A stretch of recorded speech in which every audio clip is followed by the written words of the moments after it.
Manolotra ny araba topoky topoky vavy tonga soindray eto anatin'ny vaovao tsara atoandro ny televiziona malagasy amin'ity asabotsy ity ampanajana no anasakanao anaraka izany fampalalam-baovao izany.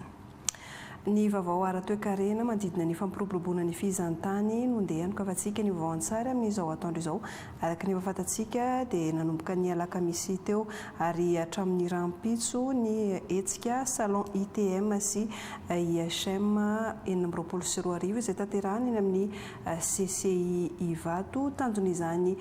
tsenabe ny fizantany ITM sy ny IHM izany ny fampahafantarana ny tolotra misy amin'ny sehatra ny fizantany ahafahany mpanjifa misafidy ny toerana sy ny fotoana tiany andehanana eo amin'ireo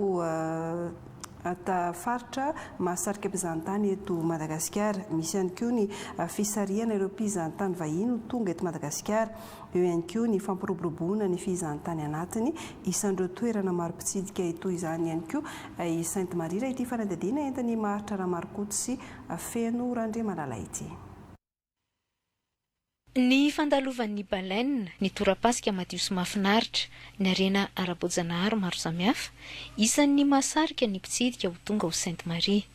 Miezaka hatrany ihany koa ireo misehatra amin'ny fizahantany, ny mampitombo ny tolotra omena sy mampafantatra izany amin'ny mpanjifa. No Sainte Marie dia fantatra amin'ny baleine, izay tsy ahivana fa ny première apparition tao a Sainte Marie dia tamin'ny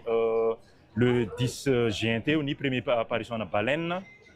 Nahitana baleine boss sy ny requin baleine zay nandalo tao Sainte Marie dia ny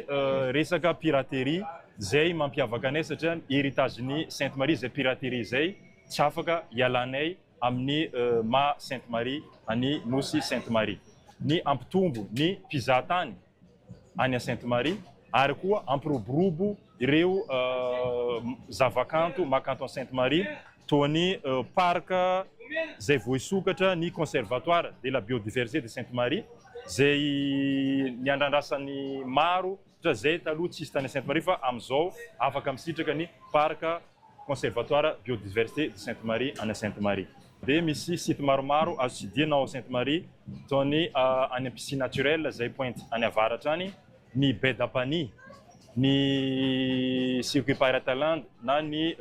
ahitantsika ny cimetière des pirates, ny Ilonaty zay nosy mampiavaka ny Sainte Marie. Ao Sainte Marie koa misy ny établissement zay namorona concept zay mampiavaka ny Sainte Marie satria raha vao manorana ny andro dia sahirana ny mpizahatany tsisy zavatra atao, sy zavatra atao. Dia misy ny la taverne des pirates zay initié spectacle des pirates isaky ny vendredi zay afaka jifainy ireo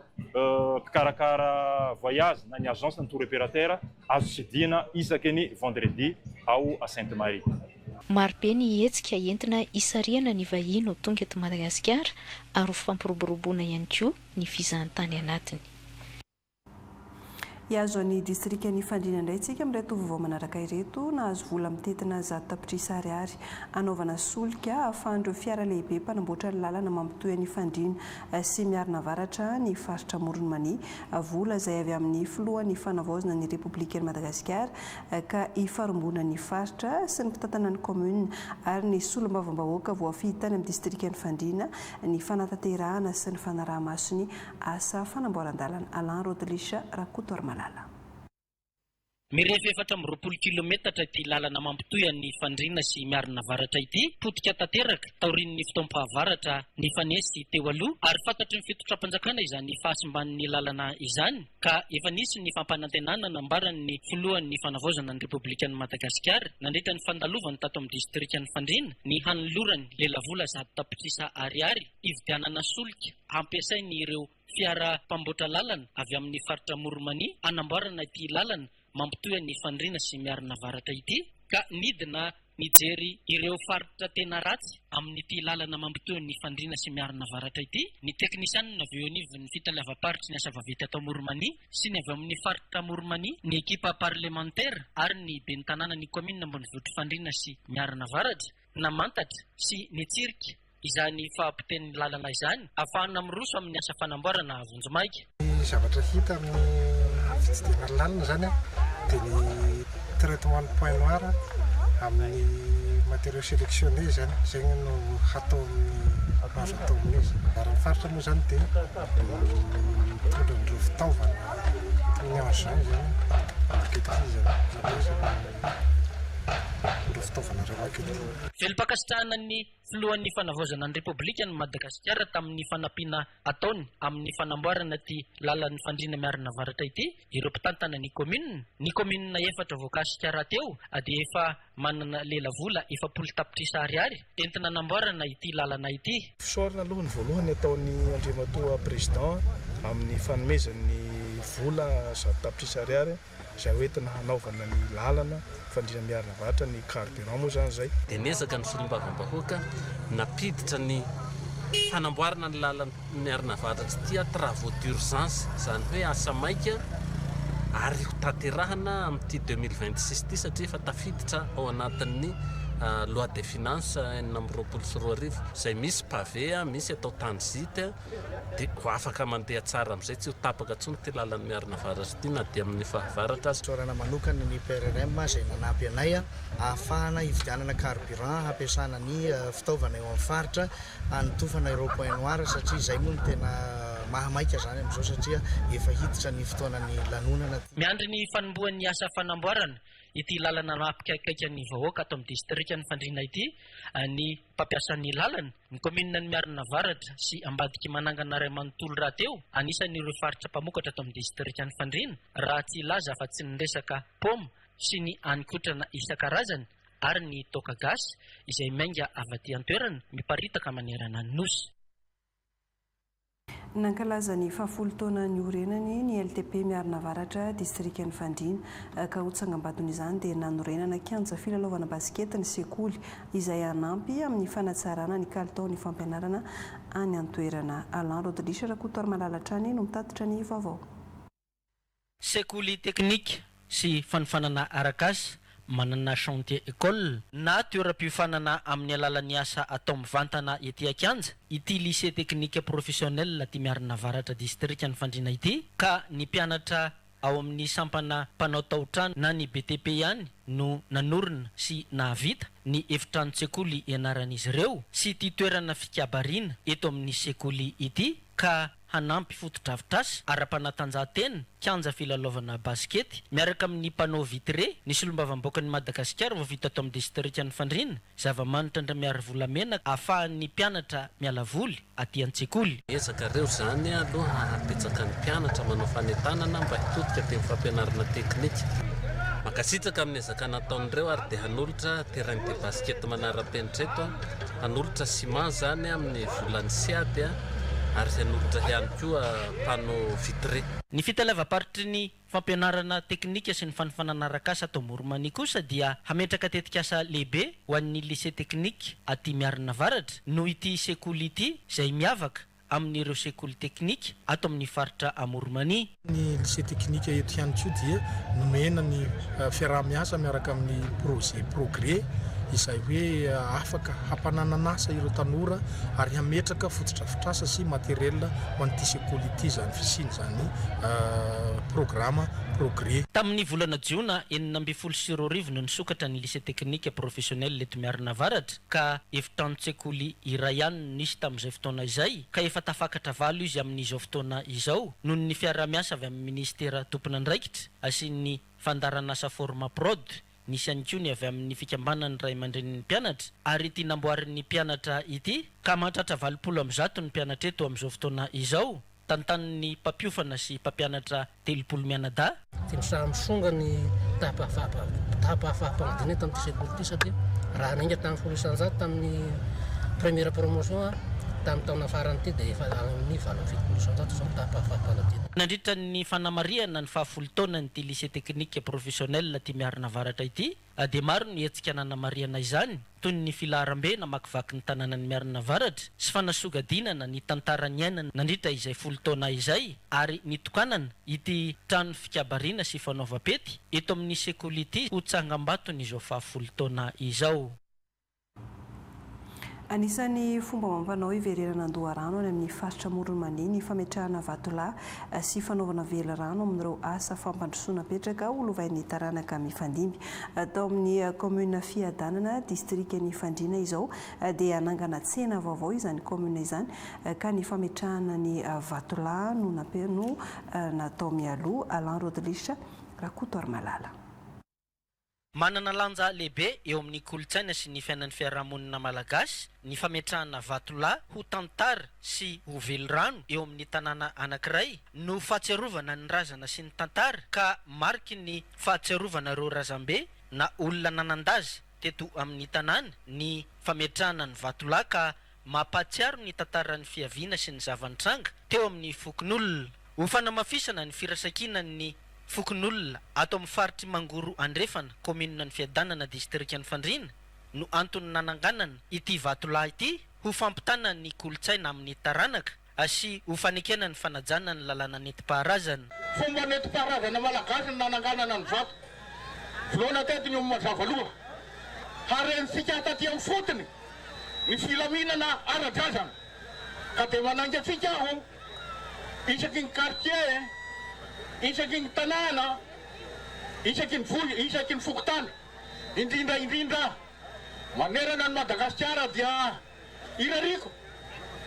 mba ho modely voalohany eto amin'ny tany sy ny firenena zao zavatra ataontsika izao. Novonona teto nomby iray nanandrana ny vatolahy sy nanaovana ho nofokena amin'ny tampihavanana nandraisan'ny vahoaka rehetra izay nanatrika izao lanonana izao ny sakafo ny hinanana ny hena sy ny vary ka tanjon'izao antsika zao nisy ny fanakalozana ara-barotra sy tsena isan-kerinandro ho fampivoarana ny toe-karena sy isin'ny filaminana ny fiarahamonina. Sy olo tokana no mitantana an'ity saina izay aorina ity. Misy ato rafitra anankiroa mihitsy vovongana dia misy fikambanana mpandrindrany saina sy mpizaran'ireo lotissement izay natao amin'ity toerana ity. Mandeha amina sokazany maro mihitsy zany ny fitantanana ato ary mangarahara. Dia nandoharano asika amin'ny fomba fanao amin'ny atao amin'izay rehetrarehetra mikasika ny tena mahamalagasy dia ifanakalo ato na ny atao hoe vatalam-pianofasana na agnareo atao hoe zanakam-pelezana hitondra ny tanysika ho avo dia avo fa efa afaka ny sarimolagna. Tsy dia hoe sena ihany ny tanjona eto fa irina eto lycée irina eto zavatra rehetrarehetra ho amin'ny taranaka izany tena hoe fotoka hijoroanay ary anay moa dia mijoro amin'ny mahafikambanana aloha dia nijoro ara-panjakana zay tafazoro ara-dalàna moa ny fikambanana dia fikambanana zany no mitarika antelo. Lova ara-kolotsaina ary ara-panahy mitahiry ny mamalagasy ny firaisakinan'ny fokon'olona manangana ny vatolahy sy manao ny velorano toy izao ka tsy haingo tanana fotsiny ny vatolahy fa mariky ny fisiany ireo fomba natao ireo. Ny fanarahany be sy ny maro teto fa isaky ny alakamisy no anatanterahana ny tsena eto Vatotsara commune ny Fiadanana. Vaovao avy any Morondava manatanteraka atrikasa fampiofanana ny Morondava ny fandaharana asa progrès nandritra ny 9 andro no nanatanterahana izany ka fampiofanana izany ka mpandray anjara 30 avy amin'ny faritra 12 eto Madagasikara no voaofana Andry Marsan.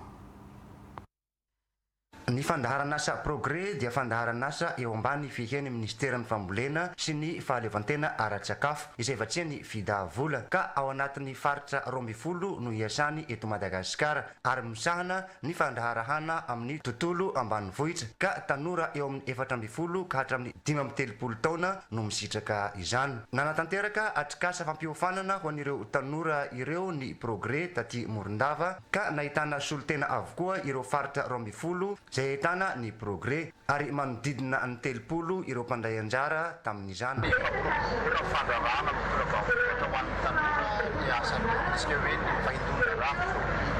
anatin'izany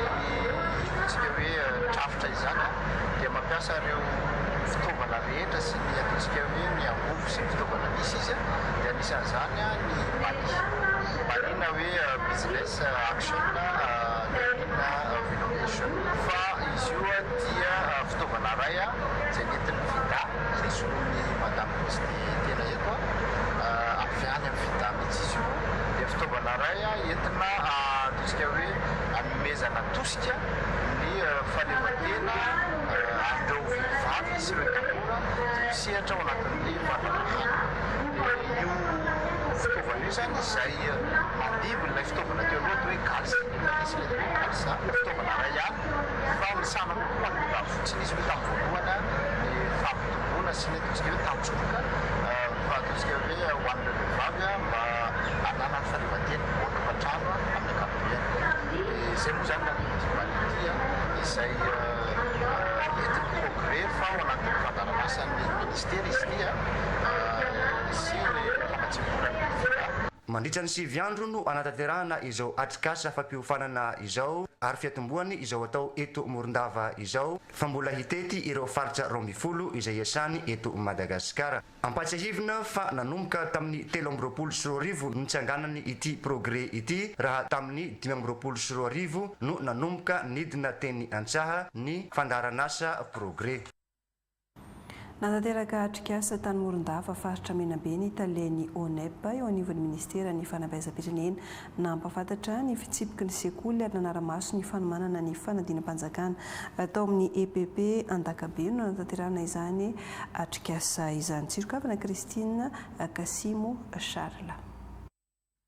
Nitondra fanazavana tamin'ny alalan'ny tafatafa sy valandresaka ho an'ny tompon'andraikitra ny sekoly tsy miankina ny Italeny ONEP na ny Italie misahana sekoly tsy miankina eo anivon'ny ministera ny fanabeazam-pirenena. Isan'ireo lohahevitra no hazavainy ny fitsipiky amin'ny fananganana sekoly ary ny fanomezana lalana hampianana. Natongavana eto aty Menabe moa zany dia manao ny supervision ny fanadinana. Anefany fatongavana teto dia nanaratra ihany koa zahay na tompon'andraikitra voalohany amin'ny sahanareo sekoly tsy miankina ireo dia nitafatafa ny zavatra tokony fantatra sy fanaovaozana izay misy eo amin'ny fitantanana ny sekoly tsy miankina eto Madagasikara. Ny misitraka an'izao fivoina zao moa zany ny taletsekoly tsy miankina rehetrarehetra eto amin'ny faritry Morondava. Dia fampiresahana teo moa zany ny momba ny fitsipika iray amin'ny fananganana sekoly sy fanomezana alalana ampianatra ary ihany koa moa zany ny fampiresahana momba ny fizarana subvention 2024 nanao ezaka moa ny fitondram-panjakana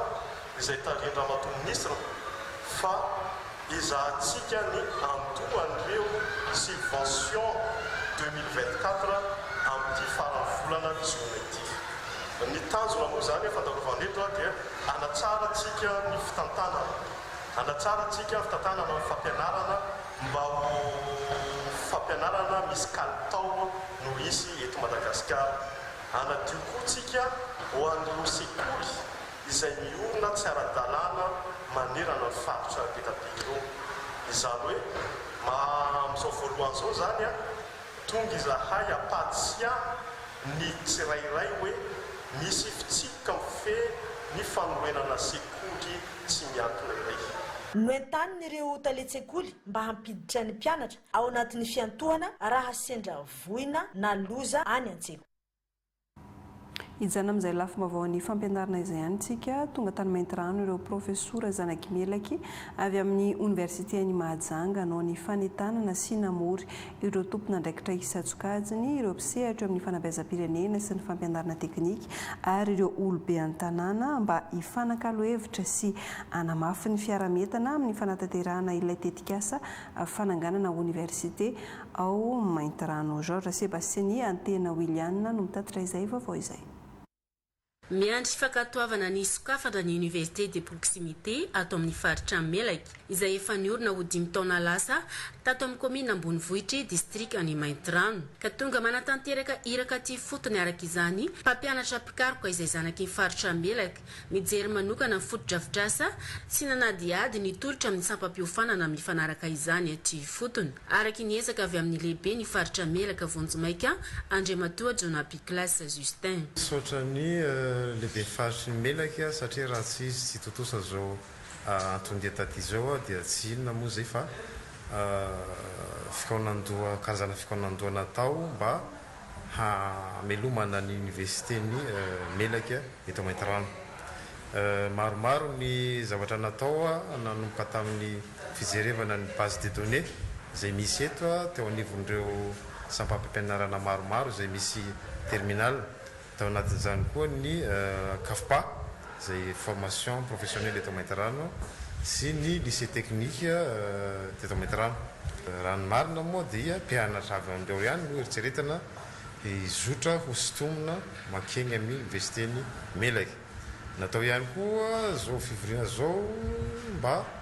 handeninana n'le offre de formation zay tokony miainga avy aty fotony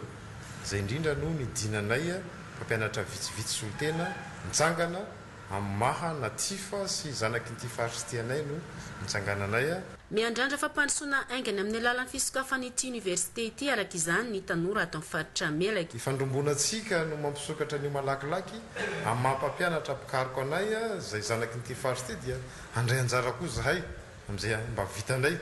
ary mangataka koa sady raha mangataka amin'ny fitondram-panjakana ankehitriny mba hijery manokana nyty université ny Melaky ty satria miandrandra fampandrosoana malaky koa ny tanoran'ny Melaky ny tanoran'ny ato amin'ny faritry Melaky abiaby io no mba sofina sy maso andrandray ny tanora hahazahoany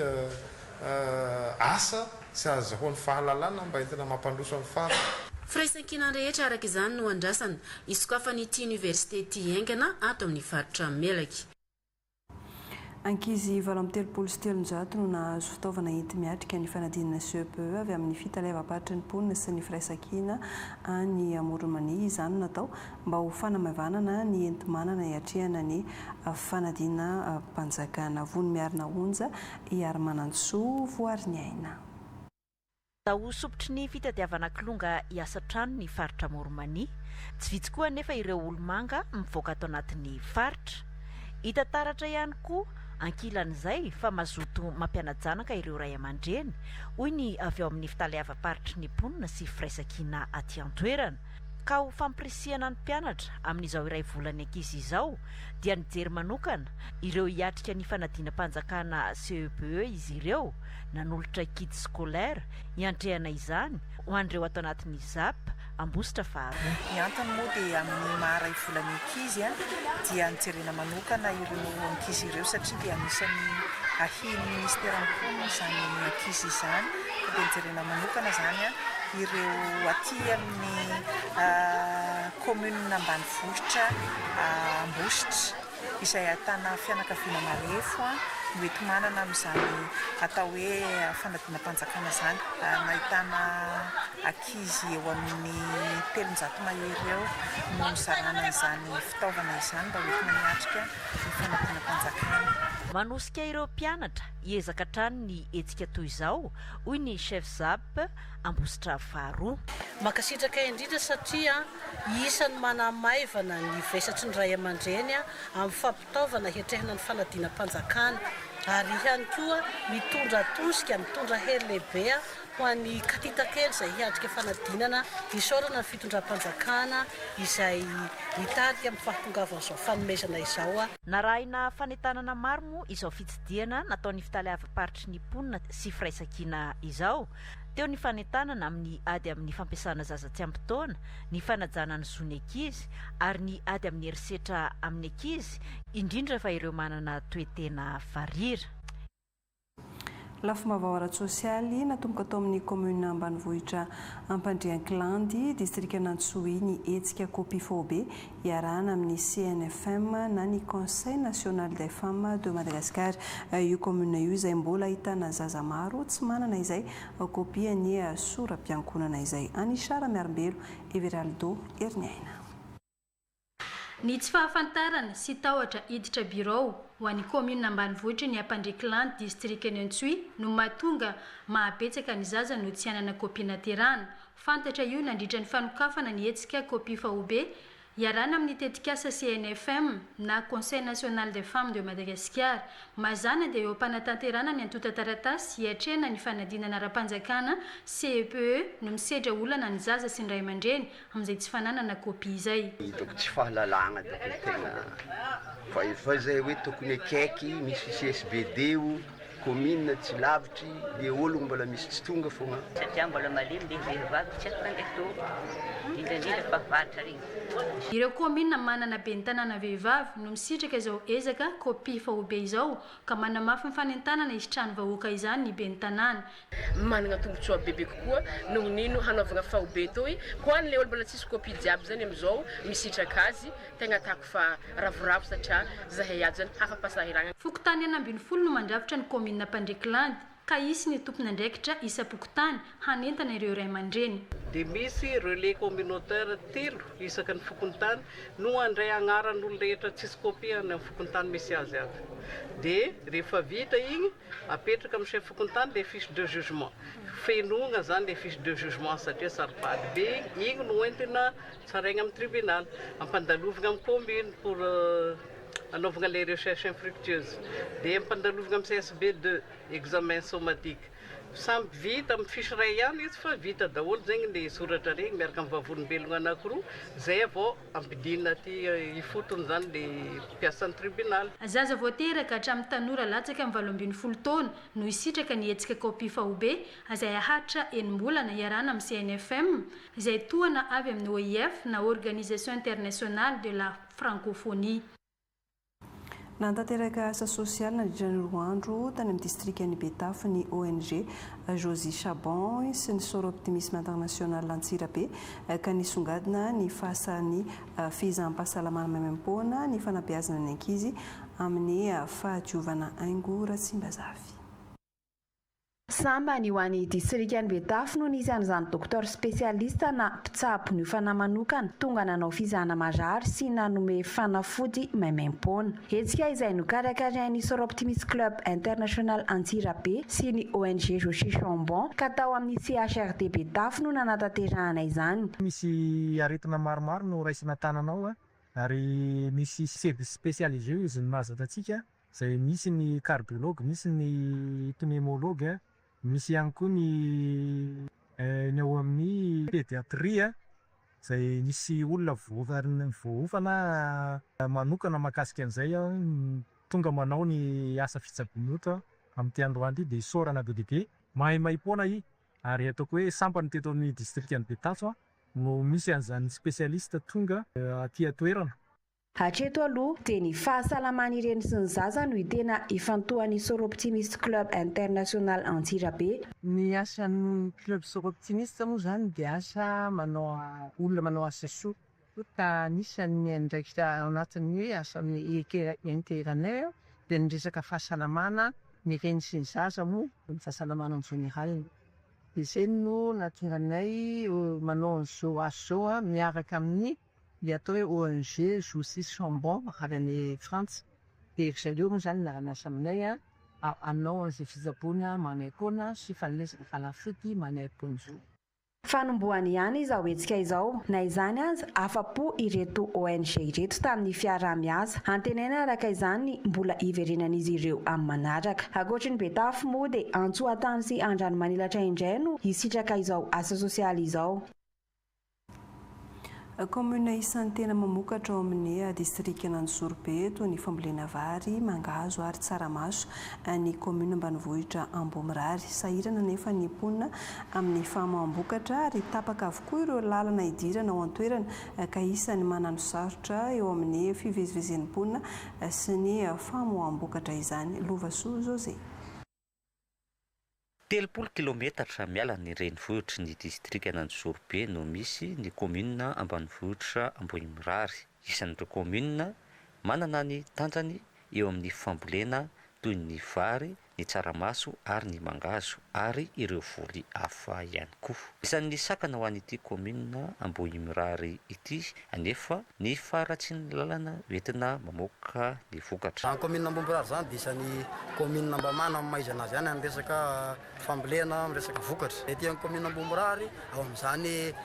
famokarana zany satria eo amin'ny resaka lalana dia tena be dia be ny olana amin'ny resaka lalana indrindra ao amin'ny tetezana. tetezany mananara zay tsy afaka ampitan'ny camion tsy afaka ampitan'ny tomobile fa dia isany tongotra sy moto fotsiny afaka n'izany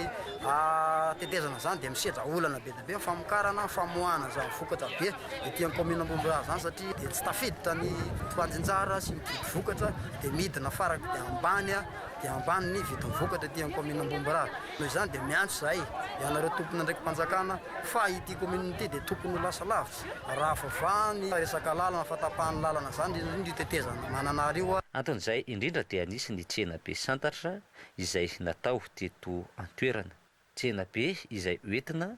nanaovana ny tombanezaka ho an'ny asa fampandrosoana nitondrana ihany koa ny etaetan'ny vahoaka manoloana ireto solon-tenam-panjakana sy ny servisy avy eto amin'ny district Antsorobe ireto natao izy tia mba ho antony mba hafantarana sisy ahony zany commune Ambomberary zany mihitsy fa hoe mezaka ny olona mezaka ny mpamoly mezaka ny tatsah amin'ny famokarana fototra ireko manatsara amin'ny kitapolan'ny commune ny fanaovana tsena satria maro ny mpivarotra tonga maro ny collecteur tonga maro ireo mpividy entana sy ny manontolo dia niezaka izay nanao fanapahana resaka ny conseil dia tapaka fa anatanteraka ny atao hoe tsena be santatra nisy arak'izany ny fitsidihana ireto trano eva ireto izay oentina anamariana ny vokatra misy eto anivon'ny commune ny tontolon'ny foto-drafitrasa indray dia hita fa tena antitra avokoa mbola tsy tonga ny herinaratra ihany koa ny commune ambanivohitra Ambomberary ary tsy misy raha teo ny fitaovam-pitaterana ankoatran'ny moto nomena fiofanana ireo mpisehatra amin'ny fitaterana an-tanety any amin'ny distrika ny Manankara hetsika izay nokarakarain'ny ministera ny fitaterana sy ny famantarana ny toetrandro sy ny ATT isorohana ny lozam-pifamoivoizana Rokira Tianjanahary na ny 7 isan-taona ny olona maty vokatra ny loza fifamoivoizana anarabe eto Madagasikara araka ny antanisa voaray izany hoe olona 20 isanandro no maty aterakin'izany manoloana izany mba hisian'ny firinjana mahakasika ny fitaterana sy hahafana misoroka ny loza dia nisy ny atsikasa fampiofanana ireo mpisehatra amin'ny fitaterana eto Manakara ny arahany tany ministera ny fitaterana sy ny famantarana toetsy ny andro sy ny eonivony ATT ny tanjona dia amin'ny taona 2024 ny hampihenana 10% ny loza fifamoivoizana aty amin'ny lalam-pirenena fahafito sy ny lalam-pirenena fa dimy ambopolo manokana dia ny sesy tato ato ny lozam-pifamoivoizana izay naharatrana olona nasimbana fitaovam-pitaterana ary nahafatesan'olona mihitsy ary ka antony tena nahatonga anay avy eto anivony ATT sy ny ministera ny fitaterana sy ny famantarana ny toetrandro ny anokana n'izao fotoana izao izay anofanana an'ireo mpisehatra rehetra anisan'ny dingana arahana ny fampiofanana amin'ny aroloza fifamoivoizana fa ny tena tanjontsika dia ny mpampiasa lalana rehetra dia mba mianatra n'izany code de la route zany mianatra n'izany fitsipika mandalana mifeny fifamoivoizana sy mifeny fitaterana tonga to ato ny fotoanan'ny fialan-tsasatra sy ny mpianatra eo ihany koa ny fotoana dehibe izay ankalazana ny akaramalaza ny fotoam-pivavahana indrindra moa tsy resakintsika raha tsy ny taingim-be ny taingim-be izay isatsika tena hoe mitarika ny lozam-pifamoivoizana matetika ankoatra ny toetoetra ny fiara sy ny mpamily dia eo ihany koa ny fampiakarana ny sarandalana izay tsy manara-dalàna dia mpahafantarina an zareo ato anatin'ity fampoifanana ity fa misy lalàna izy io fa tsy hoe rehefa tonga ny fotoana dia ampiakarina amin'izay tokony ampiakarana azy ny sarandalana aleo misoroka toy izay mitsabo arao ny fitsipika mifeny fifamoivoizana mba hisoroana ny loza tafatsangana ho farafangana fatra Tsimotsinana ny departemanta vaovao misahana ny fanaraha-masony ireo biby fiompy Angèle Zavoboamosary Rolefa eny manana manome lanja ny sehatry ny fiompiana ny eto Madagasikara ary tombony lehibe ho an'ny fatra Tsimotsinana ny fahaleovantenany ity ministera vaovao ity satria eto Madagasikara dia manome 3.9 isanjato ny PIB na ny produit intérieur brut na koa arikarena faobe dia avy amin'ny fiompiana omby avokoa ho an'ny fatra Tsimotsinana manokana dia manodidina ny 9 isa ny omby aty an-toerana mahatratra 520 taona kosa ny vokatra tantely tena mitondra fampandrosoana tanteraka ny faritra izany. Ny fiompiana koa dia mitondra iakinany fahasalamana feno amin'ny olombelona. Misy moa zany ny aretina ateraky ny avy amin'ny fiompiana ny androany dia izay mifindra amin'ny olombelona miteraka asa ary izay no tanjon'ny ministera amin'izao satria hita fa somary sahirana asika mitady asa nefa misy zavatra azo trandrahanao hiteraka asa ho an'ny vahoaka dia izay famoronana asa amin'ny alalan'ny fiompiana zay tena oloa laharana ato amin'ny direction régionale de l'élevage et de semences. Hapetraka ny fomba fiasa vaovao dia fampanarahana ireo mpisehatra amin'ny fiompiana mba azoam-bokatra tsaratsara kokoa. Ny fametrahana ny fanarahan-dalàna na ho an'ny mpisehatra rehetrarehetra ato anatin'ny fiompiana satria hita fa misy an'ilay lesoka sy misy tomongana tamin'ny fametrahana an'izay ara-dalàna zay tato misehatra ny fiompiana. Manaraka an'izay moa zany dia anisan'ny tao zava-dehibe ny fampiroboroboana ny vokatra azo amin'ny fiompiana sy ny fahasalaman'ny biby. Zay mbola hitasika ihany koa fa misy ihany lesoka fa ilana fanasarana kokoa ahafahan'le vahoaka misitraka an'izany tombosoa azo amin'ny resaka fiompiana zay. Nandray ny asana avy hatrany Andriamatoa taleparitra vaovao taorian'ny fifamindram-pitantanana tamin'ny Andriamatoa Botifotsy Georges Alexis Claude. Talepatry ny fambolena sy ny fiompiana mpisolo-toerana ity farany izay lasa ho departement tamisahana ny fambolena sy ny fahaleovan-tena ara-tsakafo sy ny talepatry ny fiompiana Andriamatoa Rakotoarjanahary Leonide izay hitantana ity departementa vaovao ity aty amin'ny faritra Atsimo-Atsinanana.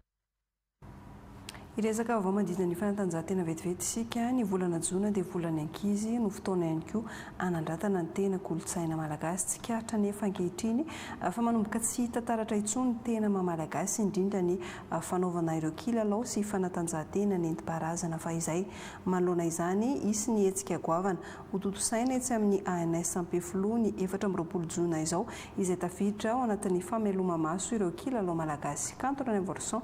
Mamy Ravoavison. Manakarena kolotsaina maro raha i Madagasikara. Torak'izay ihany koa ireo kilalao sy fanatanjahantena nentim-paharazana. Amin'izao vanim-potoana izao nefa manomboka very tsikelikely izy ireny ary takony fivoarana teknôlôjia. Ho fameloma maso ireo kilalao fahiny malagasy izay dia isy ny hetsika lehibe antsoina hoe ndao isy kilalao ho tanteraina ny 14 Jona etsy amin'ny ANS Ampefilo. Anisan'ny kolotsaina ngeza be ho antsika io ary tsika tsy taitra raha tsy efa lasan'ny olona ny fananana dia izay mihitsy ny nanaitra anay hoe andao ho tairina ny tompon'andraikitra amin'ny alalan'ny fikarakarana hetsika toy izao. Izay indrindra zany nahatonga anay nanetsika ary manentana mihitsy indrindra ho andreo tompon'andraikitra satria anisany nandefa fanasana any amin'izy ireo zany izahay mba ho tonga ho avy hijery fa sady ihany koa fantatritsika fa ao amin'ny ministère dia misy sampandraraha anankiray miandraikitra ny resaka sport traditionnel dia izany indrindra ny hoe tsara mihitsy zany ny fahatongavan'ny tompon'andraikitra rehetra hijery ary hita hoe manintona tokoa ny kilalao malagasy fa tsy voatery hoe irona foana any amin'ny kilalao vahiny ary izay foana hoe rehefa lasan'ny olona le izy vao taitritsika dia izay no mahatonga anay nanao an'le hetsika zany karakarany hetsika. Zay zany no tena antom-pisinay zany manetsika an'le hoe jeu pré-sportif. Zany hoe zany le kilalao rehetrarehetra atao ao dia anisan'ny fototra rehetra ho an'ny fanatanjahantena na ny sport daholo izy rehetrarehetra ireo fa zay tsy eritreretin'ny ankizy hoe za ty nefa manao sport raha manao aminy satria ny fototra ohatrany hoe na ny hazakazaka na ny vikina na ny resaka équilibre sy ny tariny ny vikina, ny tsambikina, ny hazakazaka, ny toraka ao hita ao daholo dia nefa miaraka amin'ireny zay zany vao hoe hita mihitsy hoe miditra ny atletisme zay ataontsika amin'ny anina teny vahiny hoe entonnoir na sport nefa reny kilalao vahiny reny zay natao reny tena fototra ny ankizy tsy mahatsapy hoe zay efa manao sport no mahatonga anay nanaitra an'le izy. Zay zany ny tena votoatony ty hetsika andao isy kilalao ty zay karakaran'ny tasy d'huile. Ao anatin'izany zany misy maromaro ihany ny zavatra azo atao misy karazana atrikasa folo zany zay ho ataon'ny ankizy tsirairay avy izy ireo na izy mandeha andihany na izy mandeha tsiraidray fa tsy maintsy miatrika an'le karazana atelier folo ireo. misokatra ho an'ny daolobe ny etsika ary tsy hanavahana sokajy taona izany. Tavatsangana amin'ny fomba ofisialy ny ALSA na ny Alliance des Ligues Sportives d'Analamanga fikambanana izay ivondronandreo ligue ara-panatanjahantena eto Analamanga antom-pijoroany ny ampiakatra ny lenta ara-teknika sy fanampiana eo amin'ny samy ligue tsy hanavahana taranja fa fikambanana misokatra ho an'ireo mpisehatra sy ny atleta eto amin'ny faritra Analamanga izany ALSA izany. Kantona ny Vorson sy Mamravavson Antrany no mitatitra ny vaovao. Ifanoana sy ifanampy mba afahana mifampisintona miakatra ho fampiroboroboana sy fampivoarana taranja rehetra tsy hakanavaka eto Analamanga no antom-pijoroany ALSA na ny Alliance des Ligues Sportives d'Analamanga. 7 amin'izao fotoana izao ary ireo ligue mpikambana eo anivon'ny ALSA. Ireo ligue sy discipline hafa izay tena mbola sahirana na eo amin'ny infrastructure na eo amin'ny fikarakarana dia mba mifampizara traikefa zany ny ligue rehetra amin'izany fampisintona miakatra zany na eo amin'ny fitadiavana partenaire na eo amin'ny fahazahoana ny infrastructure mifandamina zany ny ligue manomboka eto hoe mba raha ohatra fotsiny ho raisiko hoe eo amin'ny ligue ny basketball sy ny volley zao matetika mifanitsaka foana rehefa hampiasa ny gymnase ny Akorondrano manomboka zany mba efa isy fiarahana mikarakara fandaminana vaovao ho an'izay fikorotanana teo aloha zay hitondra ny feon'ny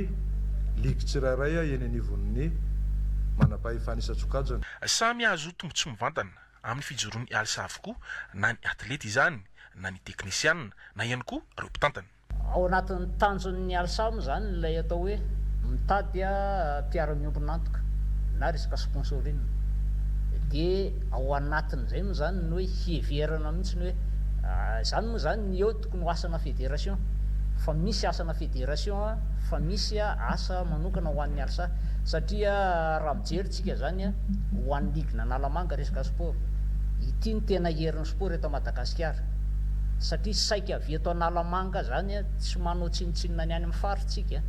fa raha nombrana club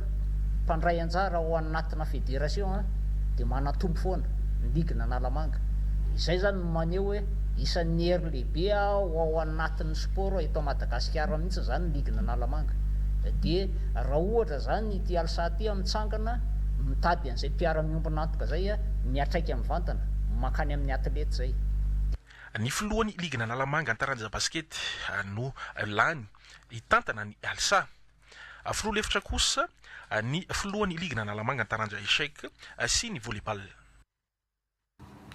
Amin'izao voanim-potoana izao dia miroborobo tanteraka ny teknôlôjia sy ny fampiasana ny nomerika saika efa mampiasa sy mikirakira ny nomerika amin'ny alalan'ny internet avokoa ankehitriny ireo sehatra asa misy eto Madagasikara ho fampisehoana ny tanjaka sy ny heriny izany fivoaran'ny tontolon'ny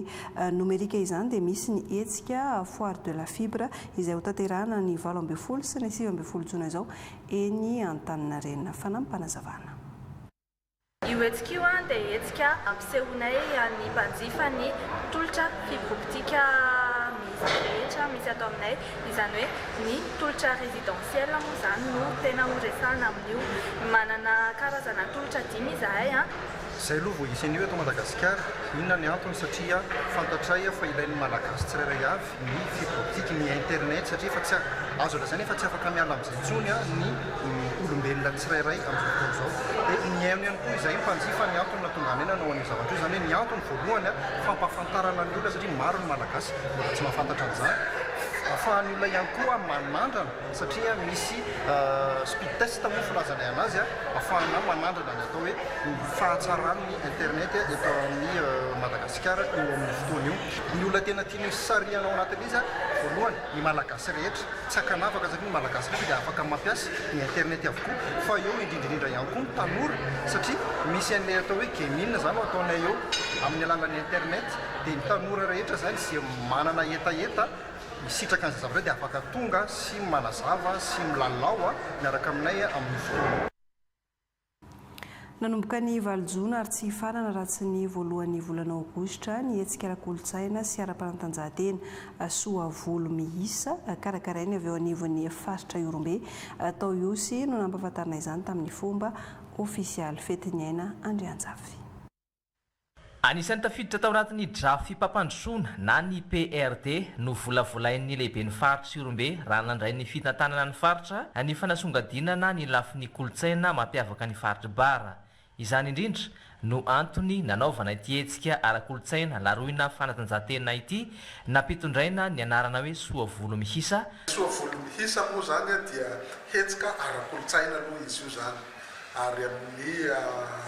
izay ny mahasoavolo mihisa azy. Ny soavolo dia aomby izy io lokona aomby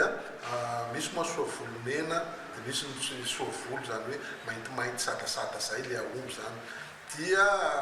mamihisa anazy zay resaka fanatanjahantena ny atao. Ny dikan'ilay aomby soavolo rehefa dika amina teny tsotra dia manambara tanjaka sy faharetana amin'ny fanatanjahantena azy zany dia mila olona matanjaka ary mila olona maharitra amin'ny zavatra atao satria dia izy ireo fanatanjahantena ilaina an'izay tanjaka izay. Manaraka an'izay amin'ny sehatra maha-kolotsaina azy moa dia ny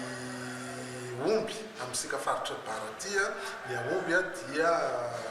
anisany identité izay ahafantaran'olona atsika ty amin'ny faritra Bara izany. Efa manomboka izao ny fanokafana any anivon'ny distrika mandrafitra ny faritra Iorombe ny 20 Jolay ka hatramin'ny 2 Aogositra kosa no faratampony eto iosy ary miara-misala amin'ny fanatotsana ity hetsika soavolo mihisa ity ny fitalevam-paritry ny serasera sy kolotsaina, fitalevam-paritry ny tanora sy ny fanatanjahantena, ny avy eo anivon'ny fizahantany sy ny asa tanana ary ny fitalevam-paritry ny mponina sy ny firaisan-kina. Ity moa no andian'ny voalohany hataon'ny eo anivon'ny faritra Iorombe kosa ny hahatonga ity hetsika ity ho maharitra ka hisongadina hatrany ny kolotsaina mampiavaka ny faritra Bara.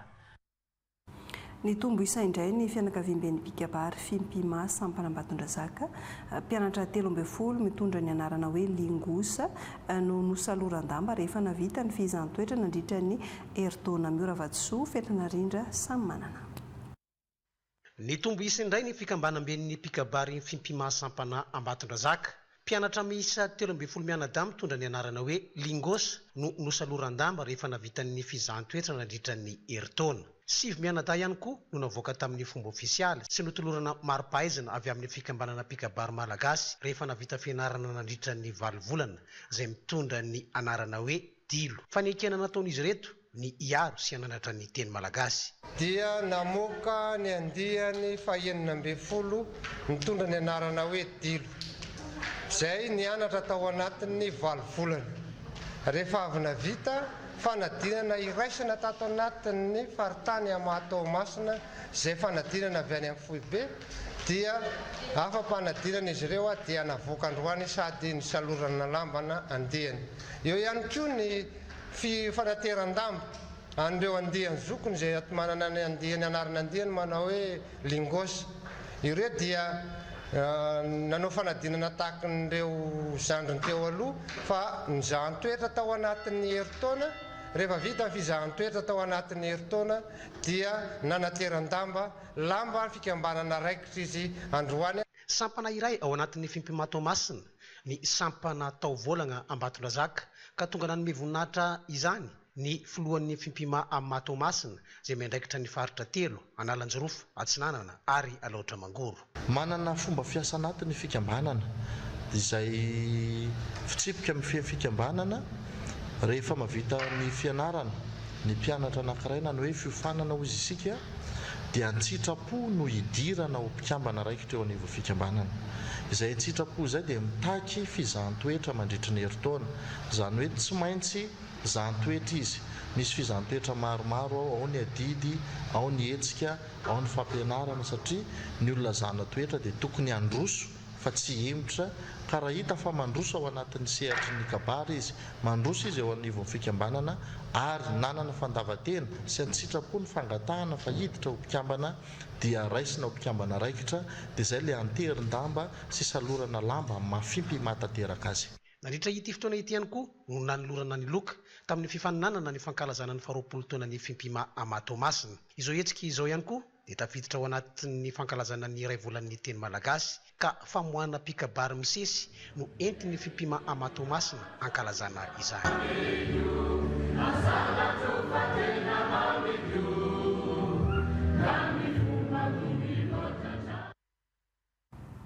Tapitra ny fampalalam-baovao mankasitraka anao naraka izany hatramin'ny farany mametraka ny veloma mandram-piona indray ny tenako tompoko lasy tompoko vavy feloma tompoko.